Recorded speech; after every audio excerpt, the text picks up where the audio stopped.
हेमंत अत्री जी, ये निश्चित रूप से बिजनेस के लिए ही ये मीटिंग होती है। उसमें कोई बुराई भी नहीं है। बिजनेस करना कोई बुराई नहीं है। आज की दुनिया में ये भी एक बहुत जरूरी चीज मानी जाती है। कंट्री को ग्रो करना है तो बिजनेस बढ़ना चाहिए। लेकिन जीडीपी छिपा के, जीडीपी ग्रोथ छिपा करके आप बिजनेस भी करेंगे। मतलब जीडीपी ग्रोथ पे जो झूठ बोला गया है, जो प्रिंसटन यूनिवर्सिटी के प्रोफेसर ने बताया है हम लोगों को कि 4 पॉइंट समथिंग जीडीपी थी और आपने उसको बढ़ा के 7 से ऊपर कर दिया है, तो ये फ्रॉड है बहुत बड़ा। और अ, जो अविरल आचार्य थे, आरबीआई के पूर्व डिप्टी गवर्नर, उन्होंने भी बहुत बड़ा आरोप लगाया है कि कितने हजार करोड़ रुपए इस सरकार ने ट्रांसफर करने को कहा था। तो ये सारी चीजें बता रही है कि जो आर्थिक तंत्र है हमारा, हमारे सरकार का, वो भी कहीं ना कहीं कुछ गड़बड़ है या मेस है सारा।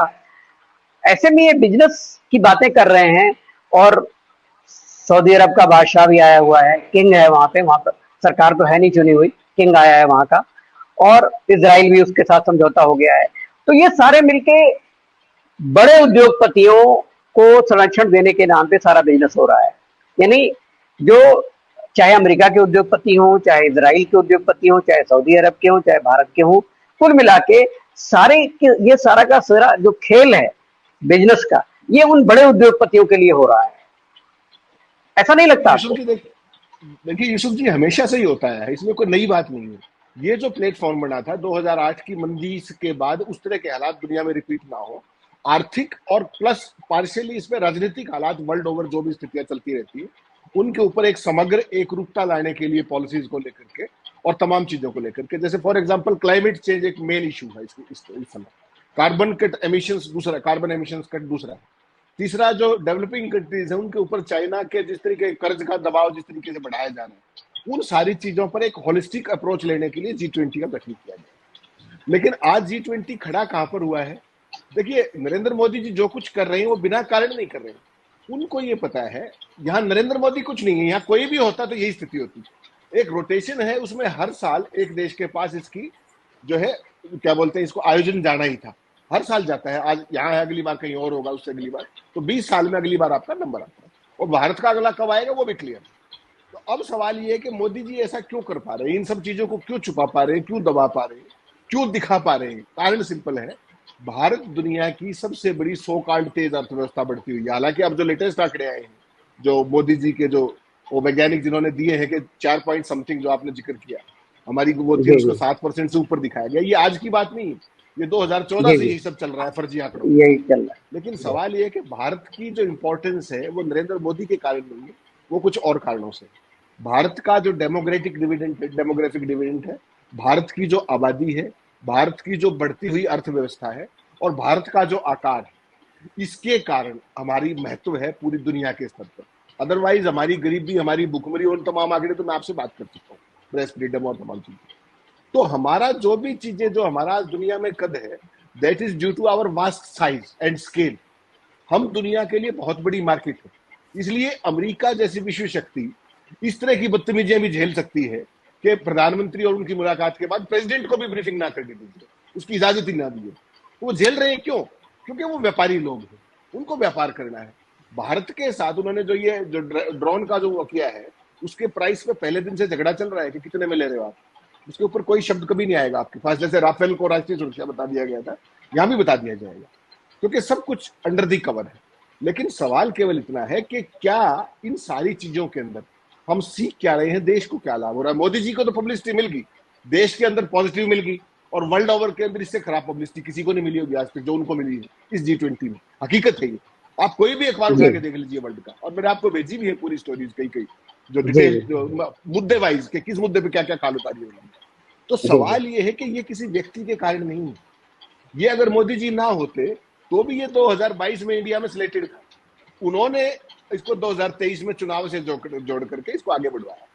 2800 करोड़ रुपए का मंडप बना रहे हैं, सेंट्रल विस्टा बना रहे हैं, तमाम चीजें कर रहे हैं, और देश की अर्थव्यवस्था कहां खड़ी हुई है? देश के अंदर कौन से जो ह्यूमन डेवलपमेंट इंडेक्स के जो डेटा है जितने, उस पर आप कहां खड़े हुए हैं वर्ल्ड ओवर? तो बेसिकली स्थिति यह है कि जो शाइनिंग मैंने शब्द यूज किया ना, इंडिया शाइनिंग, ये शाइनिंग ही तो वाजपेयी जी को लेके बैठा था। उस टाइम फर्जी जी शाइनिंग की बात थी, और आज भी जो शाइनिंग दिखाई जा रही है, और आज तो शाइनिंग से आगे चले गए आप, आज तो ग्लिटरिंग दिखाई जा रही है, ग्लिटरिंग। और मैं कमाल की बात यह है कि मीडिया के साथी वहां पर कार्य चलाते हुए वहां पर मीडिया सेंटर के इस तरह के फोटो खींच रहे हैं कि हम कितने हीन भावना से पीड़ित लोग हैं, हम कितने बोने लोग हैं, हम एकेडमिकली कितने बर्बाद लोग हैं, हमारे पास सवाल लोग खत्म हो गए हैं, हमने बिल्कुल सकम्ब कर दिया है पावर्स के सामने, और हम सरकार के सत्ता के तोते हैं। ये हमारी अगर छवि वर्ल्ड ओवर जा रही है तो कल को हम भी तो बाहर जाएंगे ना। मोदी जी ने तो 2014 के बाद मीडिया को ले जाना बंद कर दिया, लेकिन हमारी भी परंपरा रही है 47 से लेकर आज तक, जो भी प्रधानमंत्री जाते हैं मीडिया का इंटरव्यू जाता है। ये सारा क्यों हुआ? पूरी दुनिया ने ये बात देखी इस बार। और एक गरीब माँ का बेटा किसके लिए काम कर रहा है? देखिए क्या क्या हुआ है। G20 से एन पहले अडानी वाली रिपोर्ट आई, उसके बाद आपने देश को कहां खड़ा कर दिया? One nation one election. इस देश में यूसुफ जी आपकी जानकारी के लिए बता दूं, तीनों चुनाव, लोकसभा, विधानसभा और लोकल बॉडीज के चुनाव कराने के लिए 60 लाख ईवीएम चाहिए, आपके पास 20 लाख हैं, और पूरा दुनिया का मीडिया, पूरे हिंदुस्तान का मीडिया लहलोट है। क्या किसी ने मुझसे पहले सवाल पूछा आपसे कि 40 लाख ईवीएम कहां से आएंगे? हर महीने आप 1 लाख से ऊपर ईवीएम नहीं बना सकते। चुनाव में कितना समय है? किसी ने पूछा? उसके बाद आ गया भारत बनाम इंडिया, कहां खड़ा कर दिया आपने? G20 पे कितने डिस्कशंस हुए आपके? अडानी की रिपोर्ट के ऊपर कितने डिस्कशंस हुए आपके यहाँ?